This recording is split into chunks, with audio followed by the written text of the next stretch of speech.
Ay, mga lodi. Sitahin ko lang tong aking mga tanim. Kukunin ko kasi yung mga lods. Kukunin ko yung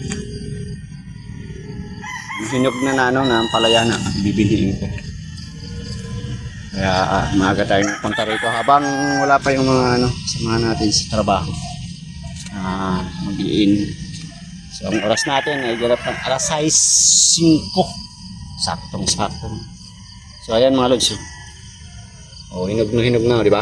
Kaya kailangan na siyang pitasin, no? Para meron tayong pangbinhi, no?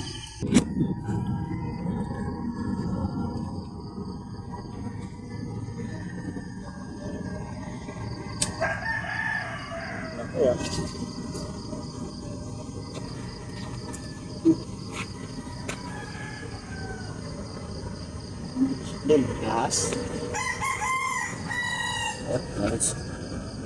Napakahaba. Oo, tayo na. Hinog na. Kulay dilaw na. Mabango rin pala siya. Bango. Oo, pang binhi natin. Yan, magandang klase, mahaba. Habang So, ayan mga lods. Kinuha ko na siya kasi bibinhiin natin. Kasi magaganda yung niya. Mahaba, oh. Kaya pinahinog ko yun mga lods. So, tagtad ng bunga, oh. Dami. Tagtad ng bunga ngayon. Basta lang medyo yung iba. Kulubot. So, yung natin, nag-uumpisa naman mamulaklak mga lods yung ating. Tapos pakita ko po sa inyo ang siling monyo. Sabi nila, siling monyo. Ito yung pinakamahal tong siling mga lods. Hindi ito yung siling monyo na nakikita natin dito. Hindi ito taga rito yan mga lods. Yan naman, parang ang bunga niya bell pepper. Ang laki. Sobrang laki niya. Alam mo bell pepper siya. Pero ito po yung sili na mga lods. Yan natin yung bunga. Akala mo bell pepper siya, no? Hindi po siya bell pepper. Siya po ay siling monyo. Sabi nila, galing po yan sa Quezon Province. Dala ng isa kong kaibigan na isa rin construction boys. So bali po siya yung ginagawa yata sili na yung ginagamit sa mga ginagawang noodles na mga super anghang sa China. Napakamahal ng kilo niyan mga lods. Ibo daw ang kilo nito, sabi ng kaibigan ko, kasi yung hanap buhay ng kaibigan niya doon sa Quezon Province magtanim nitong siling monyo. Ayun, di ba? Iba yung siling monyo natin dito, di ba, sa Pilipinas. Hindi katulad nito, no? Ayan, no? So marami sanang pinhi ang napatubo ko niyan, kaso nung nagdadamo ako, merong lumapit sa akin na sa construction ko, tulong daw siya. Yun, hindi ko napansin, binunot niya lahat. So yan, update ko lang po kayo dito sa aking mini demo farm.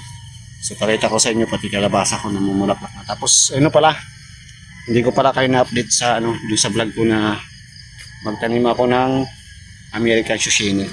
So ito na mga lods, pakita ko sa inyo. Mga lods, napakapatubo na tayo ng American Zucchini. Kinulong ko kasi yung manok nga, kinain. Ayan po siya, mga lods. Ang ganda ng tubo ng American Zucchini. Napapanood ko madalas ang ng pamangkin ko sa Australia. Nag-harvest siya nito, ng bunga nito. Hindi pala ito katulad ng kalabasa na gumagapang yan mismo sa puno. Alam ko maraming sa inyo na kanang ganyan. So ito pa siya, mga lods. Natuka kasi ng manok kaya medyo naging ganyan siya.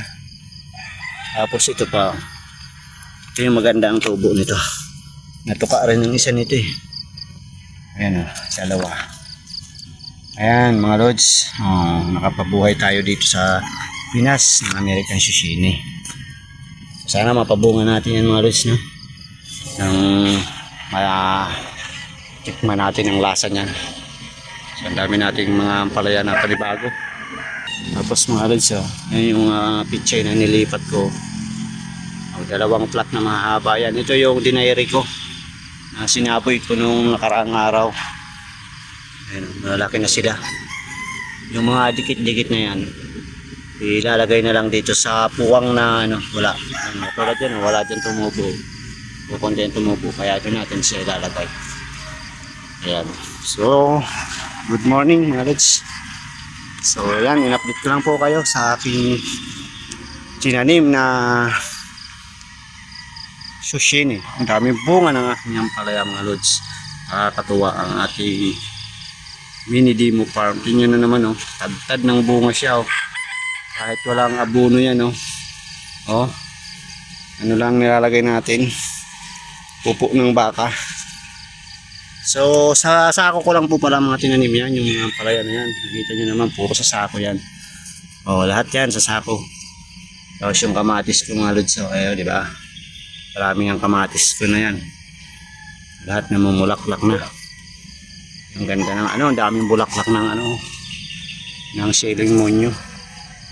Tunay nga na ano, yung ano mga lods, yung itlog na dinurog, no, yung shell.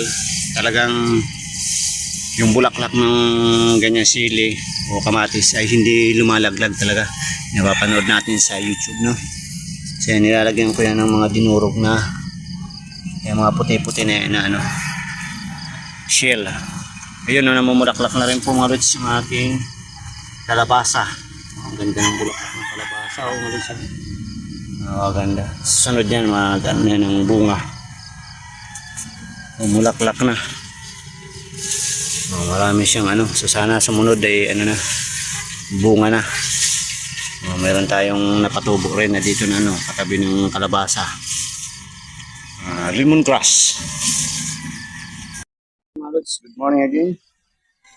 So ayan, ito yung araw na makalipas yung isang linggo sa pagtanim ko ng American Zucchini. Kaya in-update ko po kayo. Tapos binitas na rin natin tong hinog na ampalaya na biniin. So ayan again, good morning. Salamat po sa lahat ng nanonood sa aking ina-upload sa Facebook sa ating mga kasamahan bulan Reels Creators na. So yung shoutout natin bago tayo mag-outro. Shoutout kay Ma'am Marty Chua Lucero, no? Sir Owensky Gonzales, ayan, shoutout. Ayan, sa kay Ma'am Juby Gutay Altabano, ayan, nag shoutout. Thank you so much Ma'am Juby Altabano. Kusina ni Tambok Vlog, ayan, thank you again. At sa lahat po ng ating mga samahan sa Team Bulan Reels Creator, nag shoutout po sa inyo. Madi Jennifer, ayan, Adi Adrian, ayan, Titla Bitag, ayan, Ma'am Robe Hiyaluni, ayan, shout out. Thank you sa lahat po na hindi ko mabanggit. Nag-love shout out po sa inyo. Ayan, dito na lang. God bless po sa inyo lahat. Thank you.